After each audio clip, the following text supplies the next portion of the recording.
Selamat datang kembali. Hari ini kita mau bahas sesuatu yang deket banget sama kita semua, tapi sering bikin bingung ya, yaitu duka cita. Kita bakal coba bedah bareng materi dari buku Dr. Julie Smith, Why Has Nobody Told Me This Before? Khususnya bagian 4 yang fokus banget soal seluk-beluk duka ini. Tujuan kita kali ini bukan buat cari cara cepet biar nggak sedih ya, tapi lebih ke memahami alurnya. Gimana sih proses duka ini sebagai bagian alami dari hidup? Nah, buku ini kasih beberapa sudut pandang sama alat bantu lah ya buat Anda yang mungkin lagi ngalamin ini. Oke, kita langsung aja ya ke ide pertama dari bab 14. Duka itu ternyata luas banget artinya. Betul sekali. Dr. Smith itu negasin banget, kehilangan yang signifikan itu nggak melulu soal kematian loh. Bisa jadi hubungan yang selesai, atau mungkin kehilangan pekerjaan, perubahan kesehatan yang drastis, atau bahkan ya sekedar fase hidup yang berakhir. Oh gitu ya? Iya, semua itu bisa banget memicu respons duka yang ya mendalam gitu. Dan ini bukan sesuatu yang aneh, ini normal banget sebagai manusia.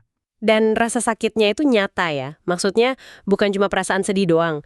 Tapi di buku ini disebutin juga ada dampak fisiknya gitu. Tepat, kayak sakit kepala atau rasa lelah yang luar biasa, nyeri di badan gitu, itu semua bisa jadi bagian dari pengalaman duka. Nah, di sini juga penting nih, kita lurusin arti dapat bantuan pas lagi berduka itu apa. Oke, gimana tuh? Buku ini jelasin, tujuannya itu bukan buat ngilangin rasa sakitnya atau maksa diri biar cepat sembuh gitu. Bukan. Tapi lebih ke memahami kalau gejolak emosi yang lagi Anda rasain itu sebetulnya normal. Dan gimana caranya nemuin jalan yang aman buat ngelewatin badai perasaan itu tanpa kita malah jadi tenggelam di dalamnya. Penting juga ya dari Dr. Smith soal bahaya kalau kita coba-coba blokir atau neken perasaan duka itu. Kalau kita mati-matian menghindar, dampaknya apa sih? Nah, itu dia. Justru bisa jadi bumerang. Usaha buat neken itu, kata Dr. Smith, malah sering bikin kita jadi ngerasa hampa, kayak beku gitu secara emosi, atau mati rasa. Mati rasa ya? Iya, akhirnya jadi susah buat nemuin lagi makna hidup, atau bahkan sekedar buat nyambung lagi sama kegiatan sehari-hari, sama orang-orang. Kayak ada, apa ya, selubung gitu yang misahin kita dari kehidupan. Jadi memproses duka itu bukan berarti harus nangis terus, tapi lebih ke ngasih ruang aja biar perasaan itu diakui gitu keberadaannya. Oke, paham. Nah, sekarang kita coba geser dikit ke pengalaman-pengalaman umum pas lagi berduka ya. Ini dibahas di bab 15. Anda mungkin udah sering dengar lah ya soal 5 tahapan duka dari Elizabeth Kubler-Ross itu. Buku ini nyebutin juga, tapi ada catatan penting banget nih. Betul, ini penting banget buat digarisbawahi. Jangan lihat 5 tahapan itu, penyangkalan, marah, tawar-menawar, depresi, terus penerimaan, kayak tangga yang harus kita naikin satu-satu, urut gitu, nggak gitu. Terus gimana dong? Dr. Smith itu nyaranin kita ngelihatnya lebih sebagai deskripsi aja. Deskripsi dari berbagai macam nuansa perasaan atau kondisi yang mungkin muncul. Dan seringnya tuh malah tumpang tindih atau datangnya bolak-balik. Bukan resep baku lah pokoknya. Oke, coba kita lihat beberapa contoh nuansanya. Misal, penyangkalan, denial. Di awal-awal, ini kayak semacam bantalan emosi gitu ya. Bisa jadi, bisa jadi. Pas shock awal kehilangan itu, rasanya kan kayak, wah berat banget ya. Nah, penyangkalan ini bisa berfungsi sementara gitu, buat bantu kita bertahan aja. Biar kita bisa ngelola intensitas rasa sakit yang mungkin pas saat itu rasanya belum sanggup kita hadapi semua. Masuk akal. Terus ada kemarahan, anger. Ini sering muncul pas kita ngerasa nggak berdaya ya? Atau kayak diperlakukan nggak adil sama keadaan gitu? Iya, dan menariknya, Dr. Smith itu ngasih saran, aktivitas fisik bisa jadi salah satu cara sehat loh buat nyalurin energi gede dari kemarahan ini. Oh oke. Lalu penawaran, bargaining. Ini fase yang coba aja kalau gitu ya. Rasanya kayak bisa kejebak di situ. Betul. Kita jadi muter-muter ulang kejadian di kepala. Mikir, coba aja dulu aku gini, seandainya aja aku gitu, nanti hasilnya beda. Nah, buku ini ngingetin, pikiran kayak gini tuh gampang banget bikin kita jadi nyalahin diri sendiri. Padahal ya nggak ngebantu juga kan? Iya juga sih. Terus tentu ada depresi atau kesedihan yang mendalam. Nah, ini digambarin sebagai respons yang sangat wajar ya terhadap kehilangan. Bukan berarti semua orang langsung kena depresi klinis, bukan. Tapi perasaan hampa, nggak minat ngapa-ngapain, energi kayak abis, itu umum banget terjadi. Terus yang terakhir nih, dan ini yang sering paling disalahpahami, penerimaan, acceptance. Nah, ini dia. Di buku ini dijelasinnya hati-hati banget ya soal penerimaan. Katanya penerimaan itu bukan berarti kita tiba-tiba jadi, oh oke deh, aku setuju sama keadaan ini atau aku suka kok kondisi ini. Bukan gitu sama sekali. Tepat. Penerimaan, kayak yang dijabarin Dr. Smith, itu lebih ke kita mulai mengakui realitas baru yang segangan ada. Intinya tuh, berhenti melawan kenyataan kalau kehilangan itu emang udah terjadi. Nah, dari titik ini, baru deh kita mungkin pelan-pelan bisa mulai dengerin lagi kebutuhan diri sendiri. Apa sih yang aku butuhin sekarang? Terus mungkin kita jadi lebih kebuka sama kemungkinan pengalaman baru, atau pelan-pelan nyoba nyambung lagi sama dunia di sekitar kita. Prosesnya tuh lembut banget, bukan kayak saklar yang tiba-tiba on gitu. Dan yang penting juga nih, penerimaan itu bukan garis finish ya. Bukan berarti kalau udah mencapai penerimaan terus proses dukanya selesai gitu aja. Dr. Smith pakai analogi gelombang kan? Analogi yang pas banget itu. Duka itu emang kayak ombak, datang dan pergi. Anda bisa aja lagi ngerasa oke, bahkan mungkin lagi ketawa. Tiba-tiba gelombang sedih datang lagi nyapu perasaan. Itu normal ya? Normal banget. Jadi, bolak-balik antara ngerasa sedih, terus ngerasa sedikit lebih baik, itu bukan tanda kita gagal atau mundur. Justru kalau kita paham ritme alaminya, ini tuh bisa bikin lega banget loh. Kita jadi lepas dari tekanan kalau kita harus terus membaik setiap hari. Oke. Sekarang kita coba lihat bab 16 ya. Ini nawarin kerangka kerja yang beda nih buat ngelewatin duka. Ada konsep tugas berduka dari William Worden yang dikutip di sini. Iya, Worden itu ngasih 4 tugas. Ini beda sama tahapan pasif tadi ya. Ini lebih kayak proses aktif yang perlu kita jalanin. Pertama, menerima realitas kehilangan. Maksudnya, benar-benar ngakuin baik di pikiran maupun di perasaan kalau kehilangan itu nyata dan sifatnya permanen. Oke. Kedua, memproses rasa sakit duka. Artinya, ya kita izinin diri kita buat ngerasain dan nunjukin emosi yang muncul. Jangan dihindari.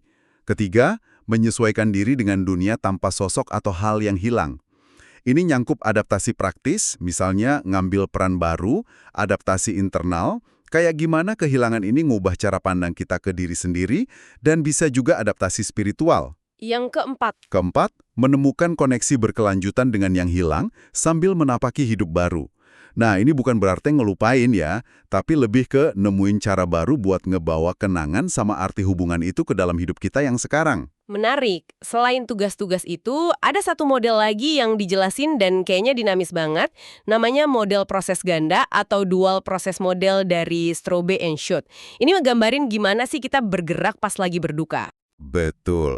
Model ini bagus banget karena nunjukin kalau kita tuh secara alami bakal berosilasi. Jadi, gerak bolak-balik gitu, antara dua fokus utama. Yang pertama, ada fokus pada kehilangan, loss orientation.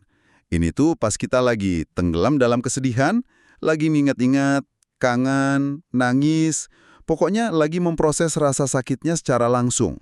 Oke. Terus yang kedua? Yang kedua, ada fokus pada pemulihan, restoration orientation. Ini pas kita lagi fokus buat adaptasi sama perubahan hidup gara-gara kehilangan itu. Misalnya, ngurusin hal-hal praktis, nyoba kegiatan baru, ngebangun lagi identitas diri, nyari distraksi yang sehat, atau ya sekedar istirahat aja dari intensitas duka yang lagi dirasain. Jadi bukan berarti kita harus milih salah satu gitu ya? Harus fokus ke kehilangan terus, atau harus fokus ke pemulihan terus? Nah, nestu kuncinya ada di osilasi itu tadi. Menurut model ini, dua fokus itu sama-sama penting dan sama-sama dibutuhin. Kita perlu waktu buat ngadepin kehilangan, loss orientation, tapi kita juga perlu waktu buat berpaling sebentar buat mulihin energi, restoration orientation. Keseimbangan sama ritme pindahnya ini personal banget, beda-beda tiap orang, nggak ada jadwalnya. Oke. Berdasarkan pemahaman ini, buku ini kan ngasih beberapa tips praktis ya. Salah satunya yang rasanya kok sederhana tapi ngena banget itu soal menghargai langkah-langkah kecil. Penting banget itu. Pas lagi duka berat, kadang hal simpel kayak berhasil mandi atau inget makan itu udah kayak pencapaian gede loh. Bener juga ya. Nah, Ngakuin usaha-usaha kecil kayak gitu tuh, ngebantu kita bangun lagi rasa mampu, biar nggak ngerasa lumpuh total gitu. Saran lain yang diulang-ulang juga, buang ekspektasi kaku soal gimana duka harusnya kerasa atau berapa lama prosesnya bakal berlangsung. Tiap orang unik perjalanannya. Dan juga soal nemuin keseimbangan antara menghormati masa lalu sama terlibat lagi di kehidupan sekarang. Ini nyambung banget sama inti modal proses ganda tadi. Ada satu metafora lagi nih dari Rando yang dikutip yang menurut saya kuat banget kesannya. Tumbuh di sekitar luka, grow around the wound. Bisa dijelasin lebih dalam nggak? Wah, ini metafora yang indah ya, dan penuh harapan. Idenya gini, luka kehilangan itu mungkin bakal selalu ada, karena orang atau hal yang hilang itu kan berarti banget ya, ninggalin bekas. Jadi kita nggak nyembuhin luka itu sampai hilang sama sekali. Terus gimana? Alih-alih gitu ya, hidup kita kayak pohon gitu ya, itu terus tumbuh di sekitar luka itu. Lukanya jadi bagian dari diri kita, udah terintegrasi, tapi nggak menghentikan pertumbuhan kita. Cabang-cabang baru kehidupan tuh bisa tumbuh, bawa makna baru, bawa kegembiraan baru, meskipun luka itu masih kerasa. Jadi intinya, rasa sakit sama pemulihan itu bisa jalan barengan. Wah, itu ngasih perspektif beda banget ya. Bukan soal ngilangin tapi ngintegrasiin. Buku ini juga nyebut soal bantuan profesional. Kapan sih sebaiknya kita mikirin itu? Poin pentingnya gini, nyari bantuan ke terapis atau konselor itu bukan tanda Anda gagal berduka atau ada yang salah sama cara Anda berduka. Sama sekali bukan. Oke. Terapi itu bisa bantu banget karena dia nyediain ruang aman, nggak ada penghakiman, buat Anda nge-explore perasaan-perasaan yang mungkin sulit atau bikin bingung. Terapis itu bisa kayak pemandu yang ngerti jalannya, ngebantu Anda paham proses yang lagi terjadi, ngajarin cara aman buat ngelola emosi yang meluap, dan yang paling penting, mereka dengerin Anda sepenuhnya, nemenin Anda ngelewatin medan yang sulit ini. Baik. Mari kita lihat bagian terakhir yang kita bahas dari sumber ini ya, bab 17.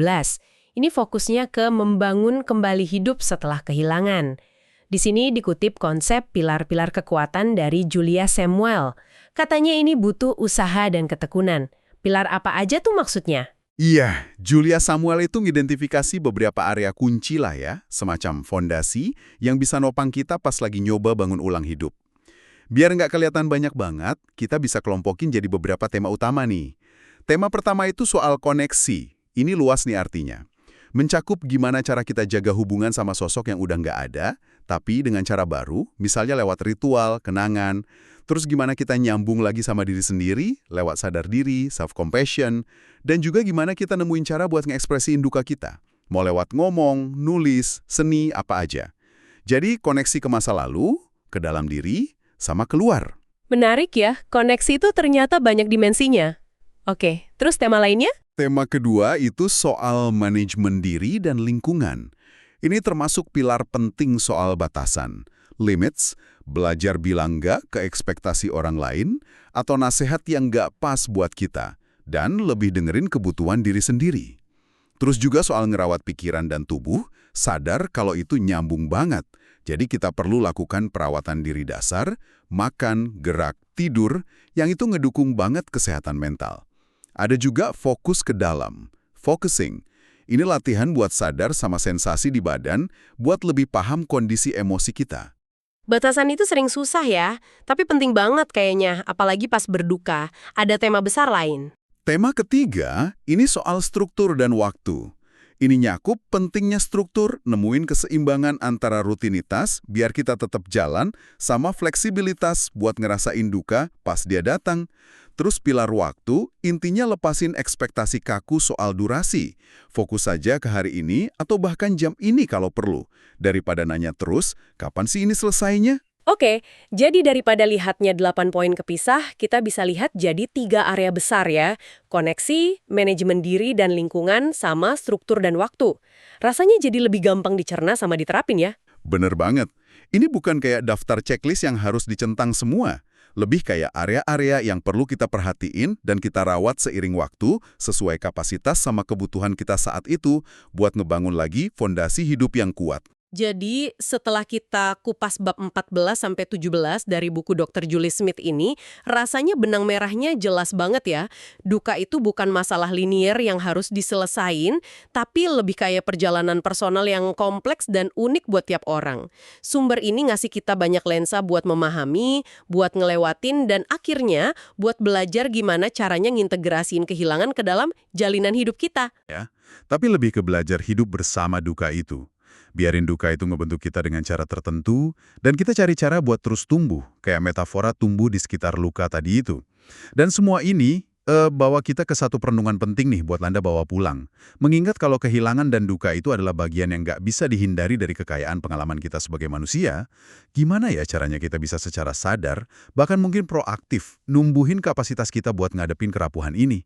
Gimana kita bisa memandang pengembangan ketahanan dalam ngadepin duka itu bukan sebagai sesuatu yang baru kita pikirin pas kejadian aja, tapi sebagai bagian integral dari usaha kita ngebangun kesejahteraan emosional kita secara keseluruhan sepanjang hidup kita. Wah, pertanyaan yang dalam banget ya buat direnungkan. Terima kasih banyak sudah menyimak eksplorasi kita tentang duka cita. Berdasarkan materi yang tadi sudah kita bahas, semoga wawasan dari Dr. Julie Smith ini bisa ngasih perspektif baru ya, atau paling nggak sedikit pemahaman dalam perjalanan Anda.